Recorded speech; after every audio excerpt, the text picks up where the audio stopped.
Assalamualaikum warahmatullahi wabarakatuh. Perkenalkan, nama saya Rohimatus Sofia. Saya dosen program studi Teknik Kimia Fakultas Teknik Universitas Muhammadiyah Jember, pengampu mata kuliah Mata Teknik dengan bobot SKS 2 SKS kode TINB 012 pada semester 2.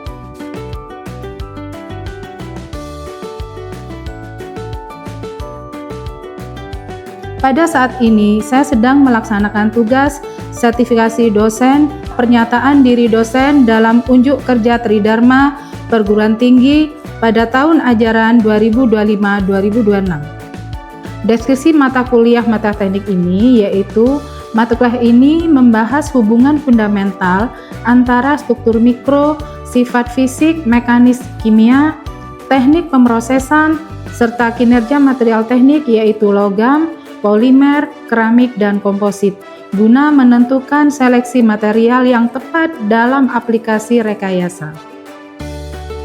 Capaian pembelajaran program studi atau CPL Prodi yaitu yang pertama, kemampuan untuk menerapkan pengetahuan matematika, ilmu alam dan atau material, teknologi informasi, dan keteknikan untuk memperoleh pemahaman menyeluruh dari prinsip-prinsip keteknik industrian.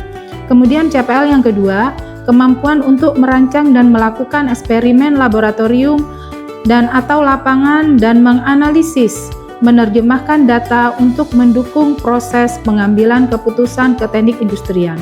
Kemudian CPL yang ketiga, kemampuan untuk menerapkan metode keterampilan dan peralatan teknik modern yang diperlukan dalam praktek keteknik industrian.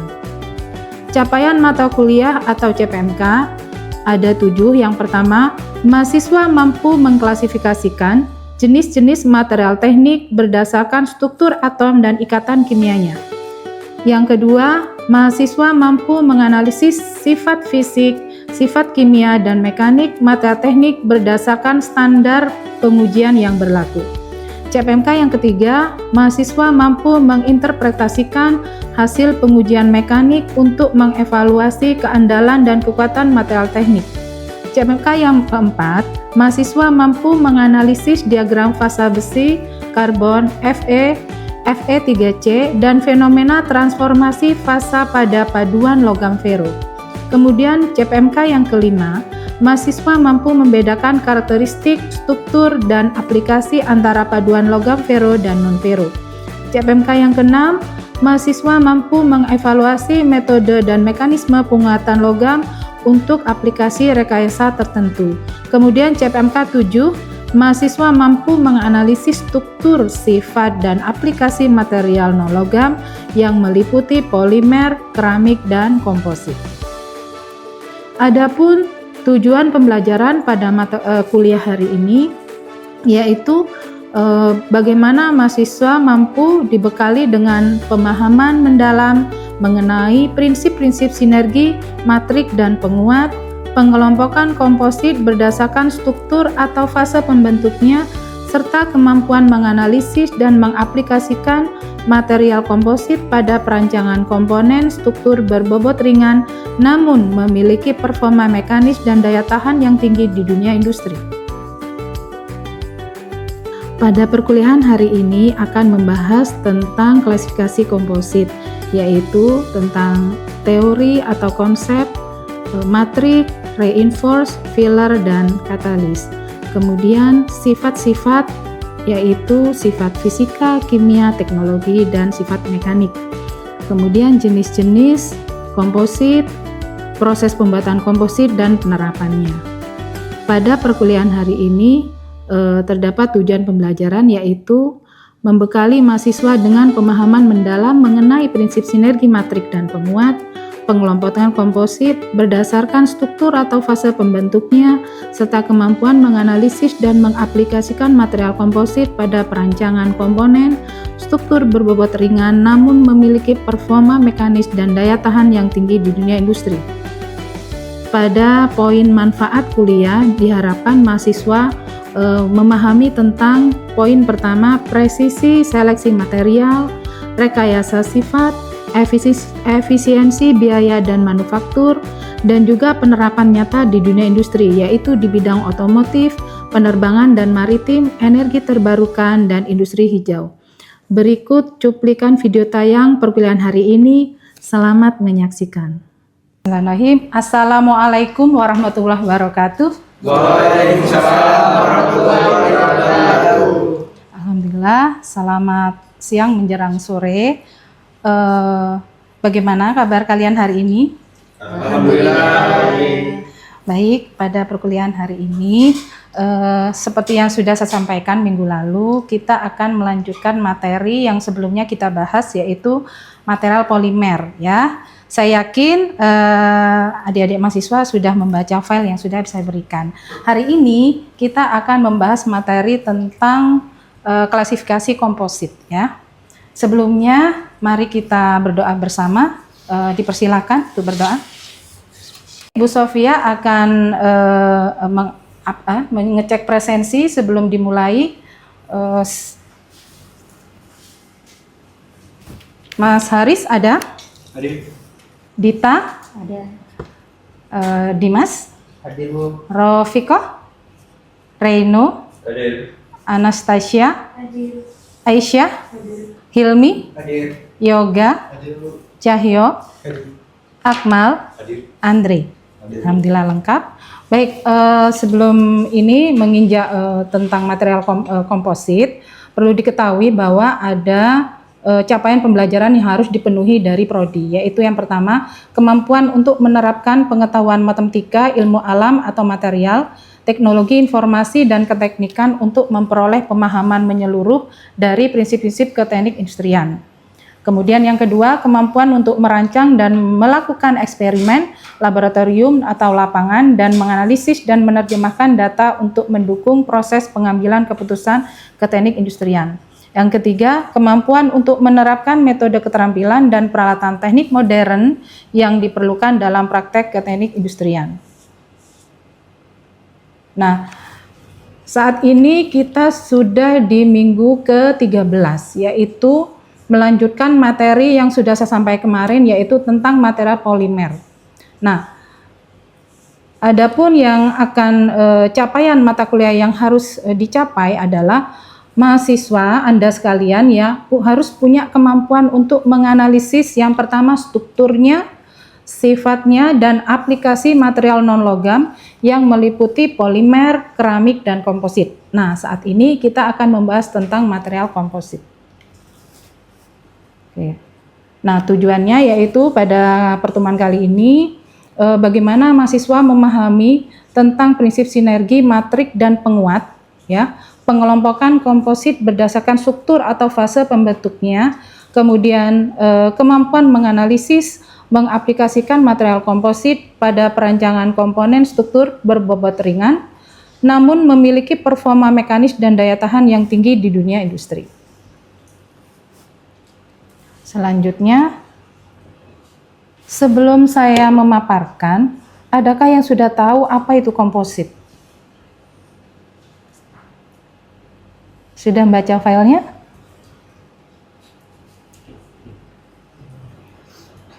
Mungkin Dita, Mbak Dita?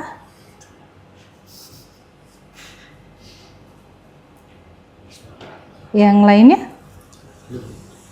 Belum ya? Belum dibaca berarti materinya. Baik. Oke, material komposit.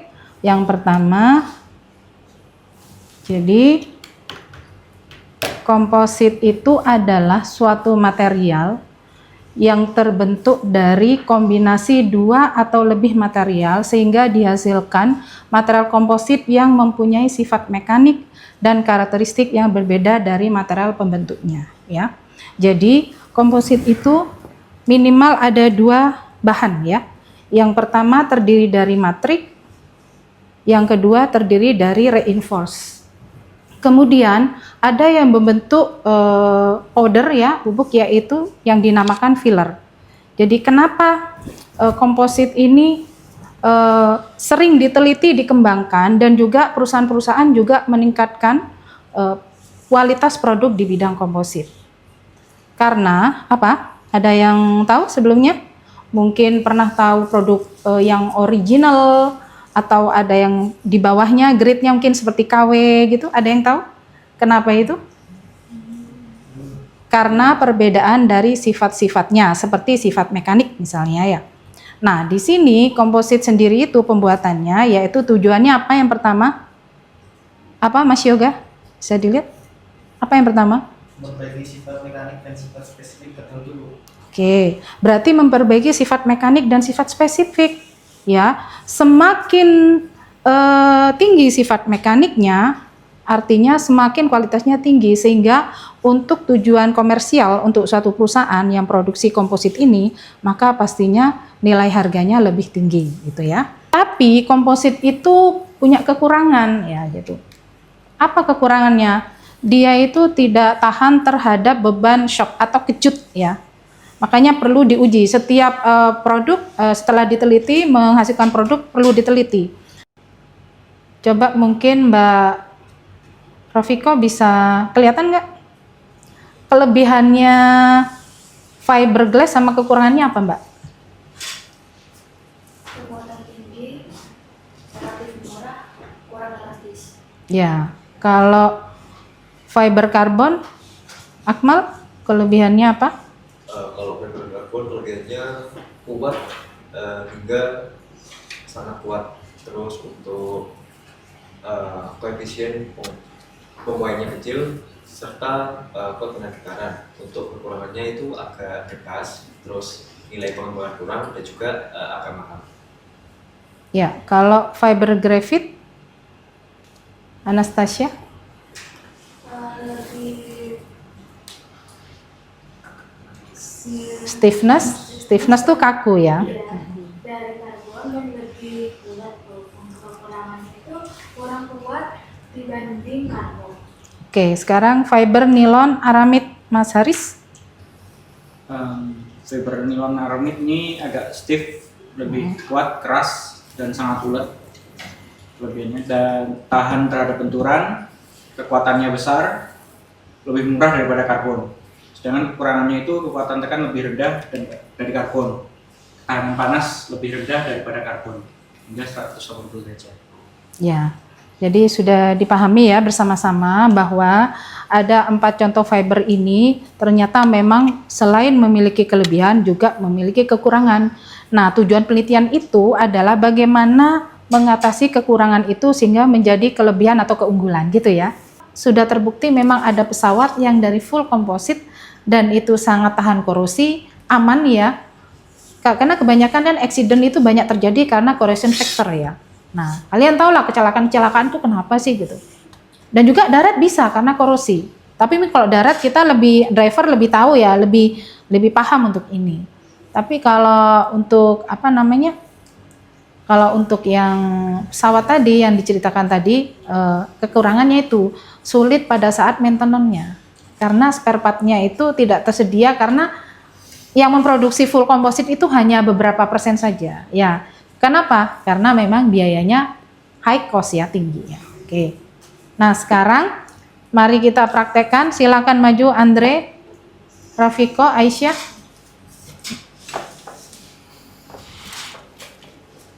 Dimas mungkin silakan ke depan. Perwakilan ya. Katalisnya tapi Bu Sofi nggak bawa ya, karena memang ini nanti di lab saja. Nah, silahkan ini diletakkan di sini ya. Ini dibuka aja nih. Ada yang perlu digunting? Kalau digunting gunting aja. Seperti ini, seperti yang ya. Ini andai dikasih ini katalis lah ya. Sebenarnya seperti ini, sebentar, mana? Jadi resin kita ukur dulu berapa persen. Misalnya 75%. Kita hitung dulu ya. Das ditimbang, tuangkan ke sini. Lalu katalis butuh berapa? 1 mili misal. Kita tuangkan, terus kita aduk. Kita aduk ya. Setelah diaduk, jangan lama-lama ya, karena faktor waktu itu juga ini ya. Karena kan namanya resin dicampur dengan katalis, dia akan bereaksi. Makanya segera dituang ya. Terus coba dipraktekkan Mas. Ini terbuka nggak? Belum? Sudah. Coba tuang nggak apa-apa. diratakan sambil dibuka ini, Mbak, ambil satu. Kalau enggak di apa? Ini simulasi ya, kalau beneran baunya nggak boleh. Kita harus praktek di lab ya. Ini cuman Bu Sofi simulasi biar nanti praktikumnya lebih lancar. Sambil belajar masing-masing CMC, PMC, MMC ya. Nanti Bu Sofi akan tanyakan di terakhir karena saya akan melakukan penilaian ya. Boleh silakan sambil belajar buka handphone, nggak apa-apa sekarang. Jadi buka tuh. Cukup? Cukup tak? Sudah? Tutup dulu, baunya lumayan. Di gini Mbak, diratakan. Nih kalau di lab harus pakai masker, pakai sarung tangan ya, nggak boleh sembarangan ya. Harus mengikuti SOP ya.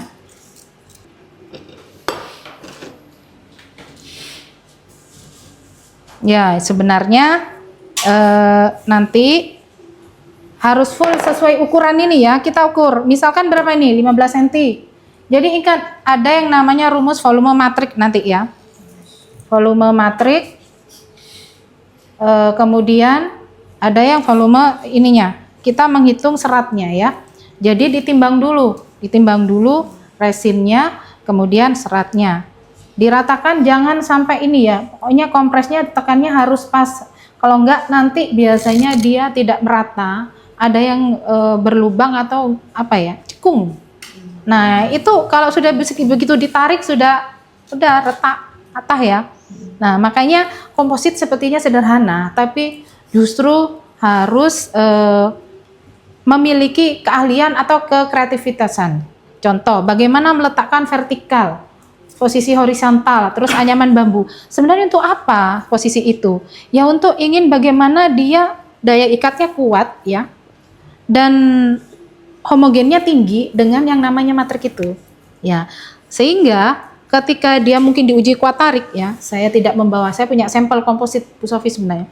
Ketika diuji kuat tarik, semakin dia pemulurannya tinggi, maka sifat mekaniknya semakin tinggi, gitu ya. Nah itu yang dinamakan biasanya produk-produk yang memiliki kualitas yang baik ya. Ada kualitas, ada harga ya. Atau pernah kalian anak kos atau kontrak gitu, kalau beli bahan-bahan yang berbahan plastik ada yang mahal kan?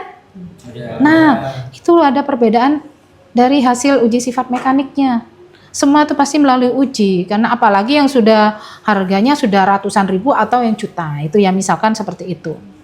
Nah ini nanti bereaksi pastinya dia akan mengeras ya, harus ditekan dan didiamkan 24 jam ya.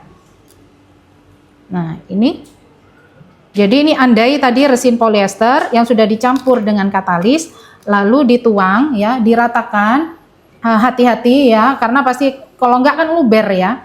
Nah, karena memang akan berproses, si resinnya itu akan mulai masuk ke sela-sela pori-pori si serat ini ya, dan harus merata. Kalau nggak merata dan apa namanya ditekannya tidak kompres banget ya, tidak homogen, maka itu akan membentuk cekungan ya.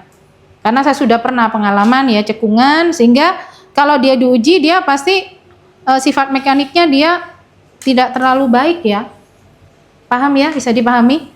Oke, dari teorinya sudah ya. Apa itu komposit, apa itu matrik, kemudian apa itu reinforce, serat penguat, filler, katalis ya, lalu penerapannya juga. Baik, Sofi persilahkan, silakan kembali. Silakan, udah nggak apa-apa di situ.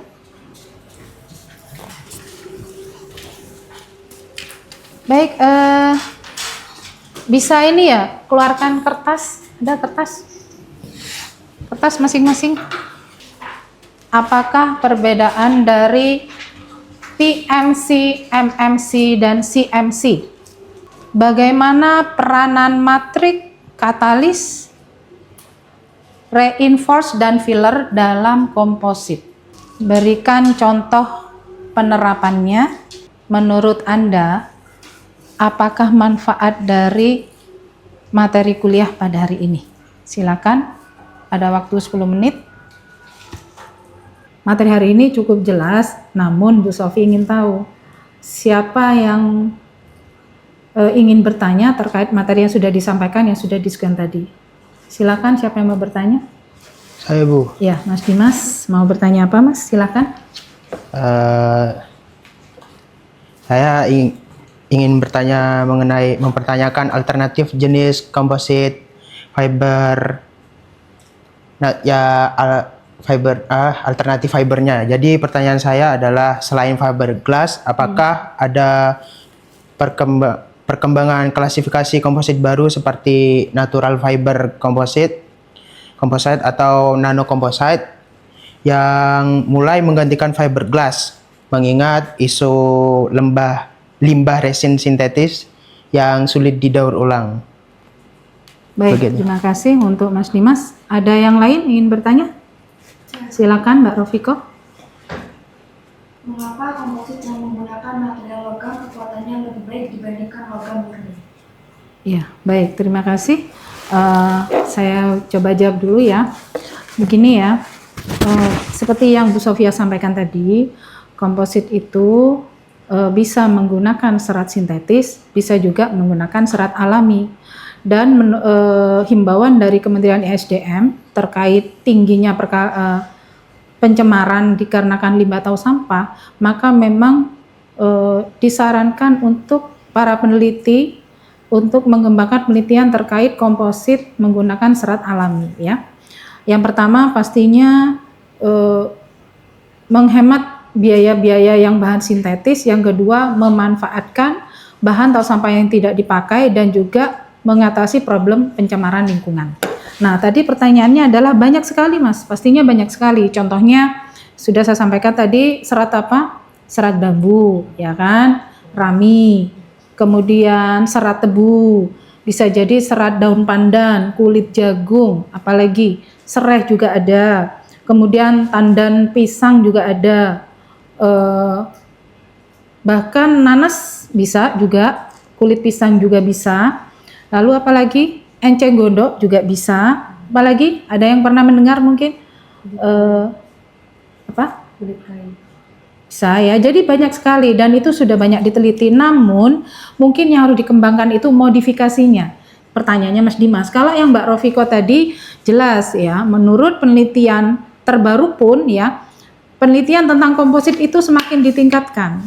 Logam itu memang dia memiliki kekuatan yang baik, tapi ada yang lebih tinggi lagi keramik. Tetapi keramik itu ada kekurangannya, dia memiliki sifat brittle atau getas ya. Nah, sifat getasnya di CMC tadi, ceramic matrix composite, itu harus diperbaiki, yaitu dengan menggunakan filler, misalkan apa gitu ya, diteliti misalkan dalam bentuk apa tadi, nanoteknologi. Nah, itu bisa seperti itu ya. Baik, tadi kan kita sudah ya sesi tanya jawab. Sekarang saya ingin tahu dari hasil kuis hari ini ya. Siapa yang ingin menyampaikan pemaparan jawaban nomor 1? Bu Sofia persilakan. Oke, baik, silakan Mas Haris bisa ke depan di sini sebelah kanan.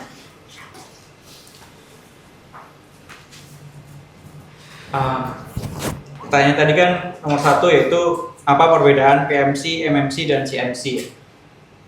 Dari yang saya pahami, perbedaan dari PMC, MMC dan CMC itu ada 2, terletak pada bahan matrik dan proses pembuatannya. Pada PMC menggunakan matrik bahan polimer. Nah, untuk MMC menggunakan bahan logam atau metal. Dan CMC-nya menggunakan bahan keramik. Dalam proses metode pembuatannya, PMC ini bisa dibilang cukup mudah, seperti yang dijelaskan tadi di depan diperagakan, yaitu bisa menggunakan resin atau molding, seperti itu. Nah, untuk MMC ini cukup sulit karena membutuhkan suhu yang tinggi selama proses pembuatan dan alat yang memadai.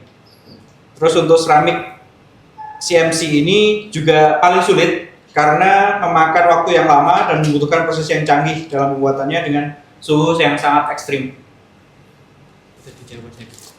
Gitu? Itu Iya. aja. Ya udah, terima kasih, silakan duduk. Kemudian siapa yang ingin menyampaikan jawabannya tadi waktu kuis yang nomor 2?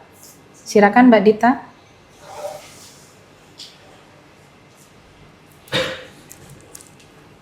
Oke, untuk pertanyaan nomor 2, bagaimana peran katalis, matriks, dan reinforce dalam komposit?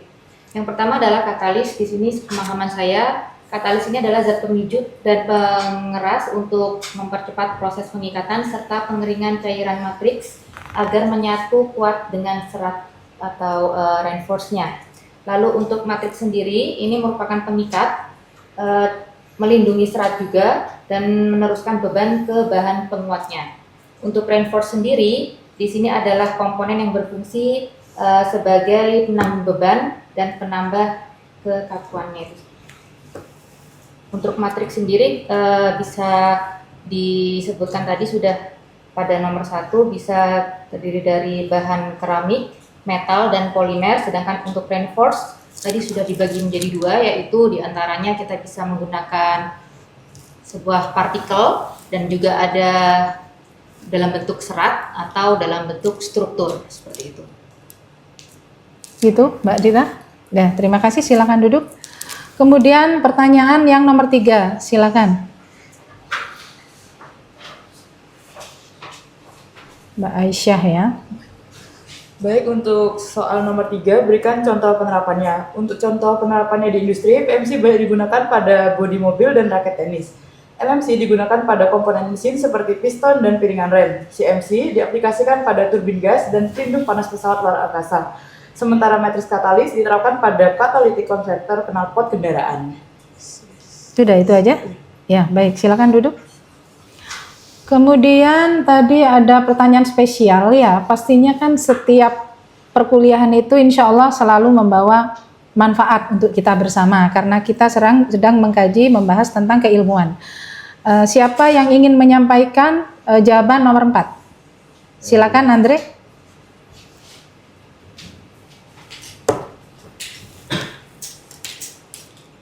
Untuk manfaat dari materi klasifikasi komposit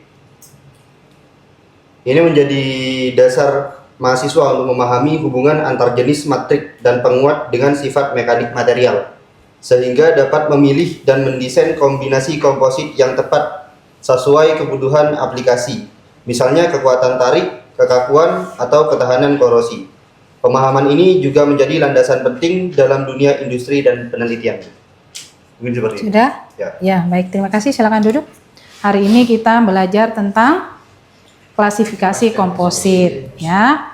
Komposit itu terdiri dari matrik dan reinforce atau filler ya. Dan setiap komposit itu memiliki struktur masing-masing ya. Komposit bisa terdiri dari 2 boleh, reinforce-nya 1. Matriknya 1, reinforce-nya 2 boleh ya.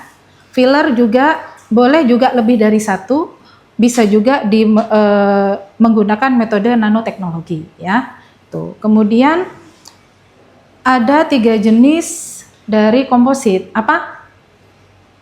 PMC, MMC, dan CMC ya. Saya berharap sebenarnya nanti adik-adik mahasiswa ini ada yang mengambil penelitian bidang material teknik dan Bu Sofia sangat terbuka, sangat bersedia untuk menjadi dosen pembimbing kalian semua nanti insya Allah ya. Nah, jangan lupa nanti silakan cek materi yang sudah saya unggah di LMS khusus mata kuliah material teknik. Silakan Anda baca dan kemudian dikerjakan tugas-tugasnya. Karena tugas itu ada yang individu sifatnya, ada yang kelompok. Begitu ya? Bisa dipahami semua? Baik, kita tutup perkuliahan hari ini dengan bacaan hamdalah bersama-sama. Alhamdulillahirrahmanirrahim. Terima kasih Bu Sofia tutup dengan syukran jasmu khairan kasiran. Barakallahu fikum. Assalamualaikum warahmatullahi wabarakatuh. Waalaikumsalam warahmatullahi wabarakatuh.